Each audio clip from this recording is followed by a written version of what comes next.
Student Bharti initiative में आप सभी का एक बार फिर से वेलकम है। और आज हम लोग साइंस क्लास 6 का चैप्टर 1 उसका पार्ट 2 लेकर आए हैं। देखिए, इसमें हम लोग पढ़ेंगे plant parts and animal product as food. इससे पहले हम आप लोगों को याद दिला दें कि अगर आप लोगों ने अभी तक हमारे चैनल को सब्सक्राइब नहीं किया है तो प्लीज़ सब्सक्राइब कर लें और बेल आइकन को प्रेस करना ना भूलें। पसंद आने पे वीडियो को लाइक भी करें और अपने दोस्तों के साथ शेयर भी करें। तो चलिए हम लोग शुरू करते हैं आज का चैप्टर, जिसमें हम लोग पढ़ेंगे plants product and animal product के बारे में। देखिए, plants part and animal product as food का मतलब क्या होता है कि जनरली हम लोगों ने लास्ट टाइम पढ़ा था कि बहुत सारे फूड आइटम्स हमारे पास अवेलेबल हैं जिसको हम लोग यूज़ करते हैं, ठीक है। लेकिन प्लांट पार्ट की जहाँ तक अगर हम बात करें तो प्लांट पार्ट्स में आप सबको पता है कि रूट भी हम लोग यूज़ करते हैं एज ए फूड। उसके अलावा हम लोग लीव्स को भी यूज़ करते हैं, उसके अलावा हम लोग स्टेम को भी खाते हैं, और बहुत सारे ऐसे जो होते हैं जो फ्लावर्स होते हैं हम लोग उसको भी एज ए फूड यूज़ करते हैं, ठीक है।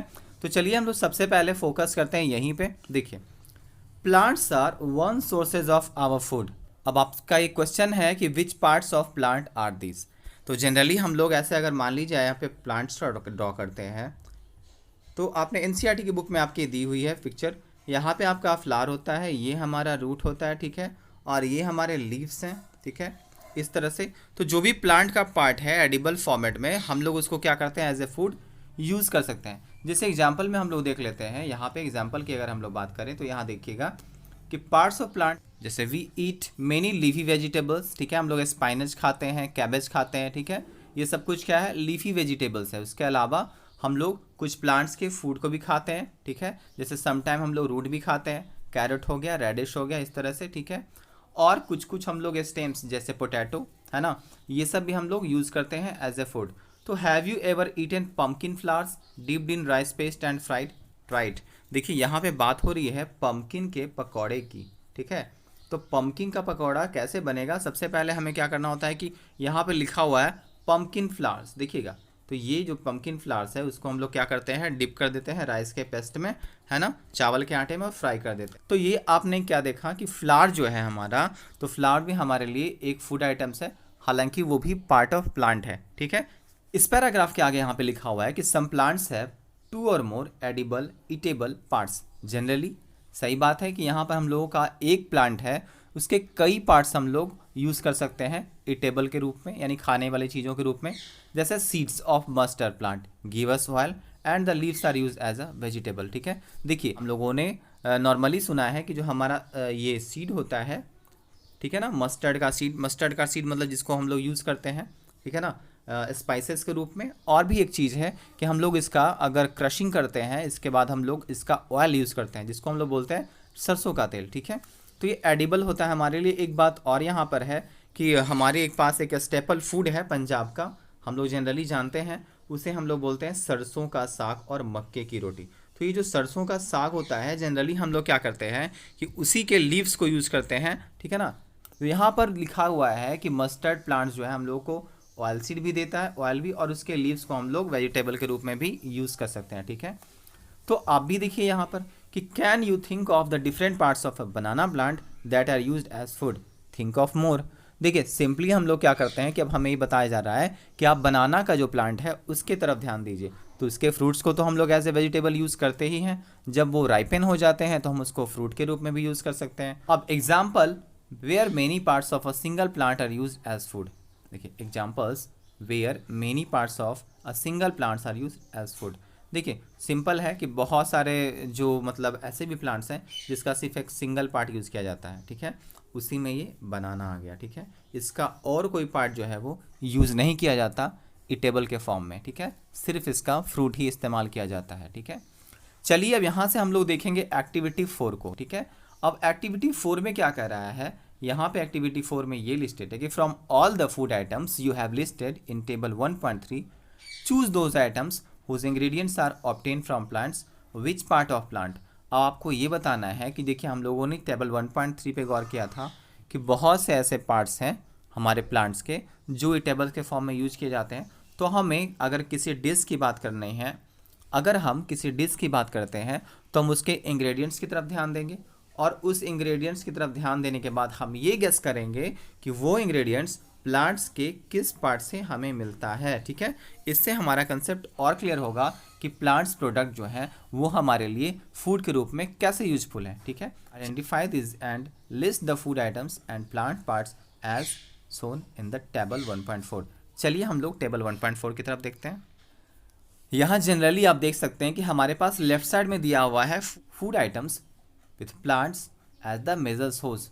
ये हमारे पास जो इंग्रेडिएंट जो हमारे पास ये प्रोवाइड होगा, सबसे पहले हम उसके लिए डिश का नाम ले लेते हैं। हमारे पास डिश का नाम है ब्रिंजल करी, ठीक है। ब्रिंजल करी हमारे डिश का नाम है।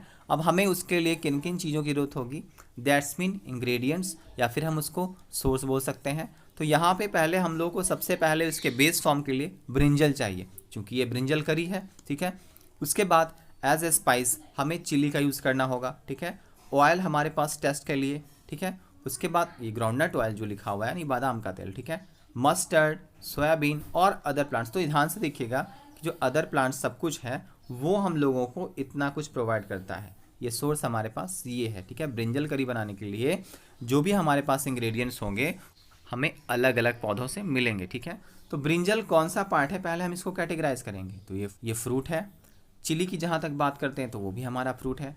और अगर आप ऑयल की बात करते हैं तो ये तो हमारा सीड है। तो ब्रिंजल करी बनाने में, प्रिपेयर करने में हमें इन चीज़ों की ज़रूरत होती है और ये चीज़ें हमें इन चीज़ों से मिलती हैं। तो सिंपल है कि कोई भी अगर हम डिश प्रिपेयर करना चाहते हैं तो ये डिश जो हमारा है उसका इंग्रेडिएंट्स हुआ, और ये किस पार्ट ऑफ प्लांट से हमें मिलेगा उसका डिटेल हमने यहाँ पर देखा, ठीक है। आई थिंक कि ये टेबल 1.4 आपको बहुत कुछ समझा गया होगा, ठीक है। एक बात हम लोगों को ध्यान में रखनी है कि मैं एक्टिविटीज़ और जितने भी चैप्टर कंटेंट्स है टू द पॉइंट एनसीईआरटी ही कवर कर रहा हूँ, इसलिए अगर आप चाहते हैं तो बुक से आप मैच कर सकते हैं। ये सारा कुछ टू द पॉइंट एनसीईआरटी ही है, ठीक है। इसको समझना हमारे लिए काफ़ी इंपॉर्टेंट है। चलिए अब हम लोग देखते हैं एक्टिविटी 5 को, ठीक है। एक्टिविटी 5 में क्या मेंशन किया हुआ है, सबसे पहले हम क्या देखेंगे इस एक्टिविटी में। Take some dry seeds of moong और चना। यहाँ पे हमें किसी भी सीड को स्प्राउट के फॉर्म में चेंज करने का प्रोसेस बताया जा रहा है, ठीक है। तो एक्टिविटी को हम ध्यान से देखेंगे, ये हमारे लिए काफ़ी हेल्पफुल होता है। देखिए यहाँ पे लिखा हुआ है take some dry seeds of moong और chana, put a small quantity of seed in a container filled with water and leaves this aside for a day. Next day, drain the water completely and leave the seeds in the vessel. Wrap them with a piece of wet cloth and set aside. The following day, do you observe any changes in the seed? देखिए simply यहाँ पे क्या बताया जा रहा है कि आप कोई भी नॉर्मल सीड ले लीजिए, जैसे मूंग और चना है ना, ये सब हमारे पास क्या है फॉर्मेट ऑफ सीड है, जिसको हम लोग पल्सेस भी बोलते हैं। आप इनको क्या कीजिए कि छोटी सी मात्रा में लेकर उनको एक इस तरह के कंटेनर में डाल दीजिए विथ वाटर, ठीक है। एक मुट्ठी अगर हम लोग यहाँ पे बात करते हैं ग्राम की या पीस की, तो उसको पानी में सोक करके हम लोग रख देते हैं वाटर के अंदर, ठीक है। एक डे के लिए हम लोग इसको सोक करके रख देते हैं पानी के अंदर, ठीक है। नेक्स्ट डे क्या करेंगे कि हम लोग इसका वाटर जो है उसको ड्रेन आउट कर देते हैं, बाहर की तरफ उसको हटा देते हैं, और जो हमारा सीड्स अंदर रह गया, जो स्वॉलन हो गया था फॉर अ डे रहने के बाद, उसमें थोड़ी सी मतलब स्वेलिंग आ गई थी सीड के अंदर। अब वो क्या है, ध्यान से हमें देखना है कि उसको वेसल में ही हम लोगों को छोड़ देना है, मतलब पानी को बाहर फेंक देना है और वेसल में ही हमें उस सीड को छोड़ देना है। फिर उसके ऊपर क्या करना है कि हमें उसके ऊपर एक वेट क्लॉथ को क्या करना है, रैप कर देना है। वेट क्लॉथ, जैसे सपोज़ कीजिए कि ये हमारे पास मूंग और चना है इस तरह से, और हम भी इसको वेट क्लॉथ में इस तरह से कवर करके और इस पर पानी की थोड़ी सी जो बूंदें हैं वह स्प्रिंकल कर देंगे। स्प्रिंकल करने का मतलब छिड़क देंगे, ठीक है। एक डे के लिए हम लोग इसको एज इट इज़ रख देंगे, ठीक है। एक दिन के लिए हम लोग इसको एज इट इज़ रख देंगे, ठीक है। मतलब इस बार पानी हम लोगों ने ड्रेन कर दिया है, अब सिर्फ इसमें सीड बचा हुआ है, ठीक है। हम लोग इसको क्या करेंगे, एक दिन के लिए छोड़ देंगे यहाँ पे। इसके बाद हम लोग ऑब्जर्व करते हैं कि कुछ उसमें से, जैसे मान लीजिए ये हमारे पास ग्राम है, जिसको हम चना बोलते हैं, ठीक है। हम यहाँ से देखें कि स्प्राउट यहाँ पर से वाइट कलर का आना शुरू हो चुका है, ठीक है। यहाँ पे हम लोग जो ग्राम देख रहे हैं, यहाँ पर एक स्प्राउट जैसा आना शुरू हो चुका है आउट ऑफ द सीड, ठीक है। यानी सिंपल है कि ये सीड हमारा जो है स्प्राउटेड हो गया, ठीक है। अब क्या कीजिए कि ये जो स्प्राउटेड सीड हमारा है, हम लोग जनरली उसको वाटर से वॉश कर देंगे और वाटर को फिर ड्रेन कर देंगे। उसके बाद हम इसको किनारे रख देंगे, लीव देम असाइड, ठीक है, for another day, covered with a wet cloth. The next day, if the seeds have sprouted, after washing these sprouted seeds, you can eat them. They can also be boiled, add some spices and get a tasty snack to eat. देखिए फिर क्या बोला जा रहा है कि the same process जो हम लोगों ने प्रीवियस डे किया था, उसी प्रोसेस को हम लोग एक दिन के लिए और प्रोसेस को कंटिन्यू करेंगे, और कंटिन्यू करने के बाद हम देखेंगे कि उसका जो स्प्राउट है उसका साइज थोड़ा सा और ग्रो कर गया। अब साइज ग्रो करने का मतलब क्या है? साइज ग्रो करने का मतलब ये है कि वो रेडी टू ईट है। अब हम क्या करेंगे, फिर से उसके वाटर को ड्रेन कर देंगे, और वाटर को ड्रेन करने के बाद हम इस जितने भी ये जो हमारे पास सीड बच गया उसमें कुछ स्पाइसेड ऐड कर देंगे, और स्पाइसेड ऐड करने के बाद उसको टेस्टी बना के, और टेस्टी बना के हम लोग क्या करेंगे, उसको एज अ ब्रेकफास्ट यूज़ कर सकते हैं। हम लोग चाहें तो उसको बॉयल करके भी यूज़ कर सकते हैं। ये एक रियली बहुत ही अच्छा ब्रेकफास्ट होता है और न्यूट्रिशियस होता है। न्यूट्रिशियस कहने का मतलब ये हमारे लिए बहुत फ़ायदेमंद होता है, हमारे मिनरल्स के कंजम्पशंस को कवर करता है बॉडी में, ठीक है, और जो भी हमारी नीड्स होती है बेसिक्स वाली, उसमें विटामिन्स को भी ये पूरा करता है। तो ये एक बहुत ही अच्छा फूड माना जाता है डॉक्टर के थ्रू, ठीक है। नेक्स्ट टॉपिक है हमारा कि यहाँ पर बताया जा रहा है कि अगर हम गौर करें कि हमें हनी कहाँ से मिलती है। हनी के बारे में आपने सबने सुना होगा। हनी क्या होता है कि एक टेस्टी, इस तरह का देखिएगा, एक टेस्टी जार में रखा हुआ हमारे पास एक थिक लिक्विड होता है, जो हम लोग किसी भी रूप में यूज़ कर सकते हैं। हम लोग इसको खाते हैं, ठीक है। जनरली हमारे दिमाग में क्वेश्चन आता होगा, जब हम बच्चे थे तो हम लोग को ऐसा लगता था कि आखिर ये हनी बनता कैसे है, क्या ये प्रोसेस होता है?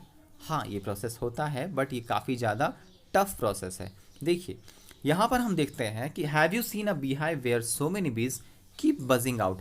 आपसे यहाँ पे क्वेश्चन किया जा रहा है कि क्या आपने कभी ऐसे बीहाइव्स को देखा है जिसमें बहुत सारी मधुमक्खियाँ जो हैं आपस में बजिंग करती रहती हैं। हम लोग जनरली इसको किसी ट्री पे हाइट पे देखते हैं, ठीक है, इस तरह से लगा हुआ एक तरह का, जिसे हम मधुमक्खियों का छत्ता भी बोलते हैं, ठीक है। इसका जनरल नाम जो है बीहाइव्स हम लोग बोलते हैं।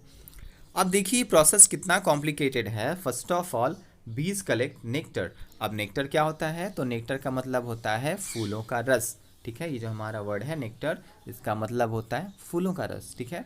देखिए अब ये नेक्टर जो होता है वो स्वीट जूस के फॉर्म में होता है। क्या होता है? स्वीट जूस के फॉर्म में होता है, जो हमें कहाँ से मिलता है?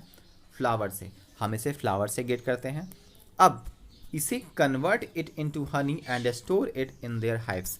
अब बी क्या करती हैं, जितनी भी बीज होती हैं वो कलेक्टिवली सारे नेक्टर को लाकर अपने बी हाइव में कलेक्ट करती हैं, ठीक है। Flowers and their nectars may be available only for a part of the year.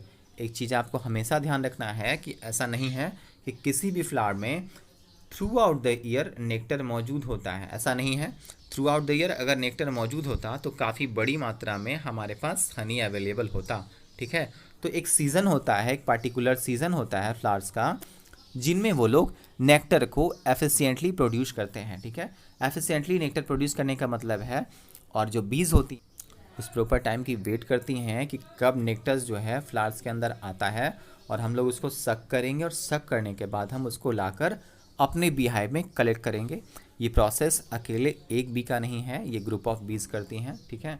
चलिए अब क्या होता है कि सो बीज store this nectar for their use all through the years. ये यहाँ पे एक बात आपको काफ़ी शॉकिंग दिखेगी कि जो बीज होती हैं ये कलेक्ट करती हैं खुद के लिए, और उसके सारे मेहनत को हम लोग क्या करते हैं, यूज़ कर लेते हैं अपने फ़ायदे के लिए, ठीक है। चलिए तो when we find such a beehive we collect the food stored by the bees as Honey.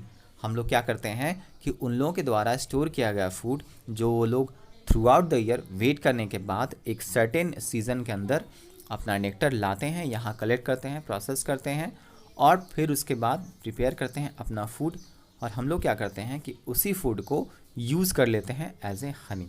इतना कुछ समझने के बाद अब हम लोग 1.5 टॉपिक को देखेंगे। यहाँ हमारे टॉपिक का हेडिंग है व्हाट डू एनिमल्स ईट, ठीक है। यहाँ हमारे टॉपिक का नाम क्या है? What do animals eat. देखिए व्हाट डू एनिमल ईट का मतलब क्या होता है कि जो जानवर होते हैं, जो कैटल हमारे पास हैं, वो क्या खाते हैं। तो आपको पता है कि क्या आपके पास कभी एक पेट रहा है? आजकल पेट का जो ट्रेंड से काफ़ी चल चुका है, तो क्या हमारे पास कोई पेट है? हम लोग उसकी टेक केयर तो करते ही हैं, जैसे डॉग हो गया, कैट है, बुफेलोज हैं, गोट है ना। तो देखिए यहाँ लिखा हुआ है कि you will then surely be aware of the food. आप उन सब के फूड हैबिट्स के बारे में फैमिलियर होंगे, वो लोग क्या खाते हैं, ठीक है, वो लोग क्या मतलब पसंद करते हैं खाना, ये सब हम लोग केयर कर चुके होते हैं, ठीक है। अगर हमारे पास पेट्स है या फिर कैटल है तो, ठीक है, टेम्पररीली हम लोग उनके खाने का ध्यान भी रखते हैं, कि कब इनको भूख लगी है, ठीक है। ये विलेज में ज़्यादा पाया जाता है, जो लोग टेक केयर करते हैं अपने कैटल्स की, सच एज गोट, बुफेलोज, काउज। देन यहाँ पे बोल रहा है कि what about other animals. Other animals की अगर हम लोग बात करें तो अदर एनिमल्स क्या खाते हैं, हम लोगों ने ये भी ऑब्जर्व किया है। यहाँ पे हमारे पास एक जनरल एग्जाम्पल लिया गया है स्क्विरल एंड पिजन का, गिलहरी। तो हम लोग जानते हैं कि वो लोग वॉलनट खाते हैं, वो लोग बादाम खाते हैं। सिंपली हम लोग देखते हैं कि वो लोग फ्रूट को भी खाना पसंद करते हैं। पिजन की जहाँ तक बात है तो वो लोग ग्रेन को यूज़ करते हैं। लिजार्ड और a small insect may be eating as their food. देखिए लिजार्ड्स क्या होता है कि वो छोटे इंसेक्ट को सक करने के बाद अपने टंग से खुद डाइजेस्ट कर लेते हैं, और उसके बाद जो अदर इंसेक्ट होते हैं वो भी हमारे प्लांट्स पे डिपेंड होते हैं अपने फूड के लिए, ठीक है। तो हम लोगों ने बेसिकली यहाँ पर एक देखा आइडिया कि व्हाट डू एनिमल्स ईट, आखिर एनिमल्स क्या खाते हैं। तो पेट के बारे में तो हम लोग फैमिलियर थे, लेकिन अदर एनिमल्स क्या खाते हैं हम लोग उनके बारे में भी आज थोड़ा सा जान गए, ठीक है। तो एक्टिविटी 6 में हमारे पास इसी बात पे फोकस किया गया है कि several animals are listed in table 1.5, जो हम लोग यहाँ पर अभी नीचे देखेंगे कि टेबल 1.5 में कुछ लिस्टेड एनिमल्स हैं और उनके फूड के बारे में बात हो रही है।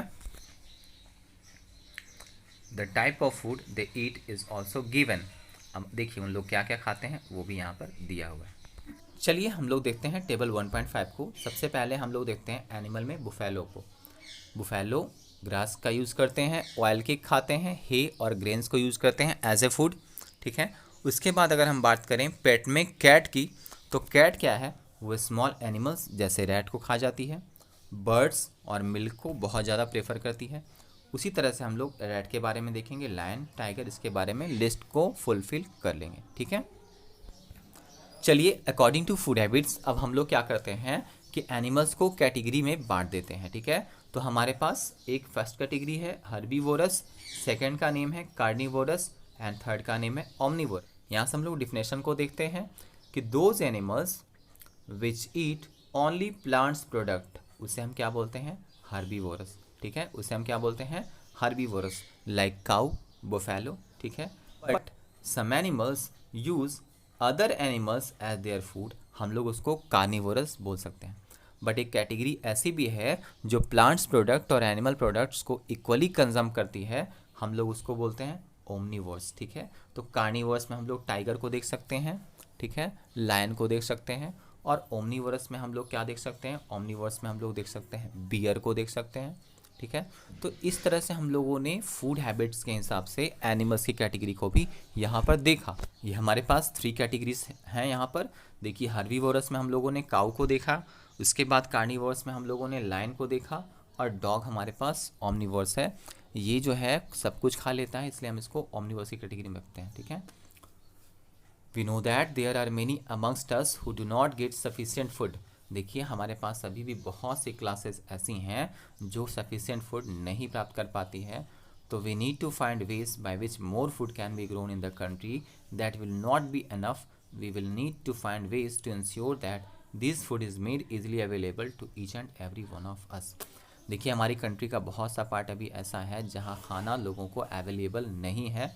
तो हमें कोई ऐसा तरीका ढूंढना चाहिए कि हम लोग अवेलेबल कर सकें फूड को, ग्रो कर सकें फूड को according to our needs, country में जितनी ज़रूरत है उस हिसाब से। इसके बाद हमें क्या होता है कि we will need to find ways to ensure that this food is made easily available. सबको ये फूड जो है वो अवेलेबल हो जाए, हमें उसके लिए एफर्ट लगाना होगा, ठीक है। और ईच एंड एवरी जो है पर्सन इसको यूज़ कर सकें, ठीक है। आपका ये चैप्टर यहाँ पे कंप्लीट होता है। नेक्स्ट वीडियो में हम लोग मिलेंगे चैप्टर 2 के साथ, और प्लीज़ अपने व्यूज़ आप ज़रूर दीजिएगा, ठीक है। वीडियो पसंद आने पे आप चैनल को सब्सक्राइब करना और वीडियो को लाइक करना ना भूलें, ठीक है।